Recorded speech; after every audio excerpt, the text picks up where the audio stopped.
Hey guys, welcome to Tabletop Never Stop. Today I'm doing a craft video for one of my favorite games of 2019, Cthulhu Death May Die. Basically, we're just going to replace the bases of the miniatures with clear acrylic so that we can see the board. This is actually a thing you can do for pretty much any miniature board game, or really any miniature game that you want to see the board. And the idea is basically that we're going to go from this to this. Alright, so to pull this craft off, all I really need is a hobby blade with a replaceable tip, because we're going to want to be able to swap our blade out. Basically after you do 10 or so miniatures, your blade might get a little bit dull, so we're going to be able to swap it out. And then of course obviously we need our clear acrylic bases. These are made by Litco. There's probably other companies out there, but that's who I use, and I will be putting an Amazon link in the description of the video. And then obviously we'll need some glue. I'm using Gorilla Glue Gel, but almost any hobby glue would be fine. And of course I have gloves on because I don't want the oils in my hands to mess with the miniatures. These guys have already been varnished, so they're they should be fairly resistant to my hand oils, but still a lot of times you're gonna have to directly hold the miniature. Anytime you're doing that with a painted miniature, you're probably going to want to wear gloves. If you went a little bit nuts and you put some guys on, and then you haven't varnished them yet, it's pretty easy. You can still varnish them with acrylic paint. I would just grab some painter's tape, cover up as much of the base as I can, and then go ahead and varnish them. Shouldn't be a big problem, but you don't want a bunch of varnish on the acrylic base because it might end up getting cloudy, and that would totally defeat the purpose of having a clear base. Alright, so let's talk about what size bases we need. And I'm not going to just tell you, I'm going to show you. So our small guys are 25 millimeters. Pretty common base. And then there's actually a medley of other bases. There's a lot of 35s.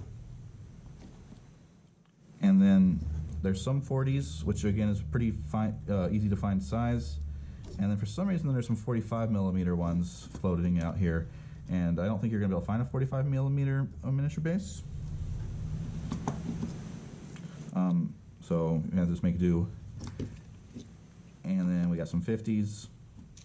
And then the big boys, all the great old ones, are 60 millimeters. So I actually end up getting 25, 35, 50, and 60.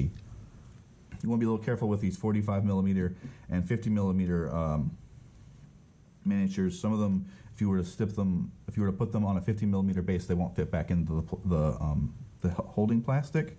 So you're probably better off putting them on 35 millimeters, or you could get 40 millimeter miniature bases as well. I just didn't want to get like 8 different types of base size. So that's kind of up to you. I will, in the description of the video, I will put what size millimeter bases come in each of the boxes. The base, Season 2, and the Unspeakable Box. That way you know what you need. Alright, so down to the task itself. The only actual cutting we're going to have to do is on our 25 millimeter bases. And we'll get to the bigger ones and why we don't need to do much cutting in a second. So it's not rocket science. Obviously, you got a sharp blade here. Try not to cut yourself. I find that the best way is actually to cut from the front of the boot or the foot to the back. And the reason is, like, if you do not come out super even, which will happen occasionally, it just looks way better to have that happen in the back. If you do cut like in a way that you have a little piece that's still on the base, you can just cut that off and then reattach it. And that's actually why it's so important to have a sharp knife, instead of, like, say, a dull one where you're going to get some crazy jagged.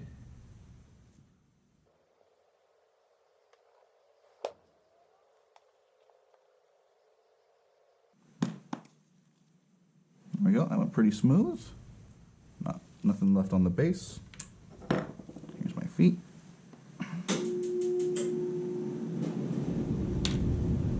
Alright, now we need to glue them on. And again, the gloves here are helpful just because I don't have to really worry about getting oils on my miniature from my hand. Alright, and then ideally, I'm going to go down, and he's not going to move around at all, and we're going to get a nice good dry, like basically just like that. If you have to support them, then you have to support them. But of course, like the more time you spend kind of smudging the guy around on your base, the more glue is going to be there, and that glue will be visible when it dries. All right, so there is a 25 millimeter guy. That's actually the hardest part, the hardest size model to do. The guys with 2 feet are a lot easier than, say, cultists or someone like Merrill, who is, you know, a huge amount of contact. This is going to be a giant pain in the butt to get off the miniature because there's so much contact, plastic contact. But really, like her and the cultist and like the Yithians are the only ones that are really bad. Everyone else is just connected by their feet. And so that'll be the hardest part. Everyone else is actually going to be super easy. So that's because everyone else is pegged onto their miniature base. So if I want to get this Bayaki, for example, just cut the pegs.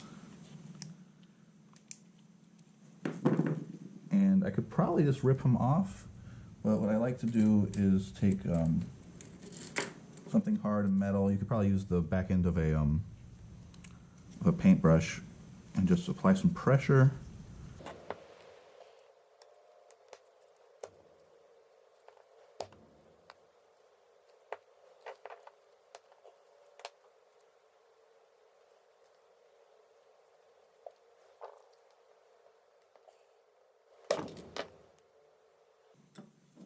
All right, so that one actually didn't come off super smoothly, but still.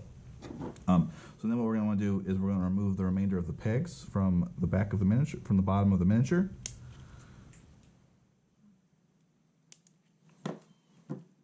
And, you know, these larger guys are a little less likely to be freestanding. Yeah, he's not going to stand on his own. And correct size base. All right, so this guy I'm going to have to actually hold up until he's ready to go.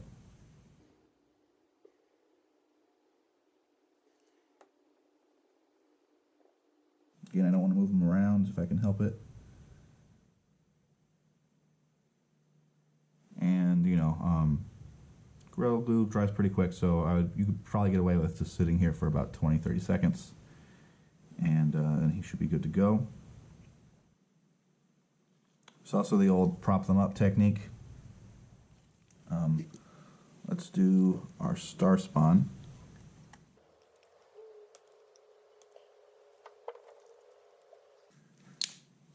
Just rip them right off.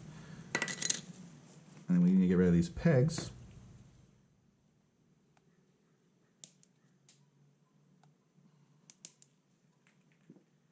And he's already standing on his own, so that'll still be a pretty easy transfer. What do I do with, there they are. All right, so here's a 50 millimeter base.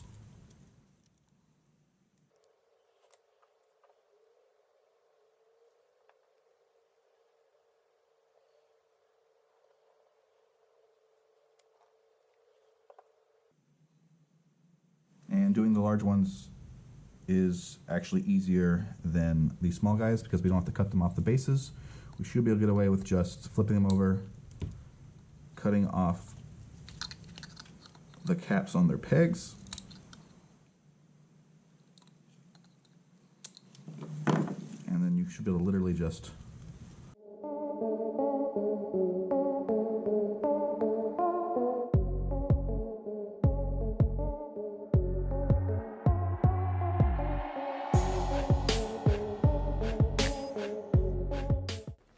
And that is how you would replace your miniature bases with clear acrylic bases.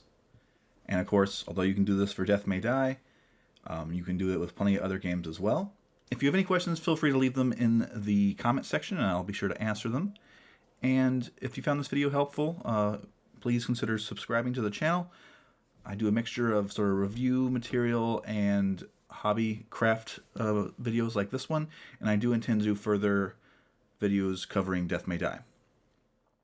Thanks for watching.